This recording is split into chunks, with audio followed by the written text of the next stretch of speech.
সকালে রেডি হয়ে বেরিয়ে পড়লাম অফিসে। ও সরি, জিমে। কি গরম আর পারা যায় না, কেন যে এত কষ্ট করছি নিজেও জানি না। যাই হোক, ঢং করতে করতে বাড়ি চলে গেলাম। বাড়ি গিয়ে দেখি একটা ছোট্ট মানুষ অদ্ভুত ভাবে হাত পা নাড়ায়। এটা কি আমি এখনো বুঝলাম না। এটা ডান্স ছিল না কি ছিল, খাচ্ছিল বুঝলাম না। যাই হোক, নিজের রান্নাটা করে নিলাম, কেউ তো আর করে দেবে না। তারপরে দোকানে গিয়ে দেখি সেই পাগল লোকটা, সেই ডলাডলি করা লোকটা। আজকে আমি কাছে গিয়ে দেখেই নিলাম আসলে কি উনি ডলাডলি করে এত। উমা, এই হাতে তো কিছুই নেই, কি ডলে, পাগল নাকি?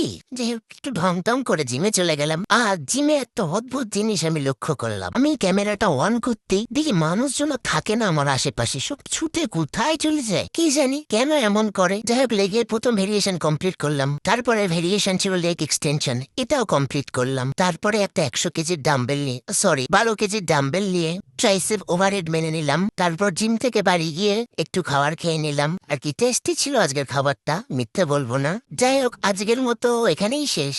টাটা।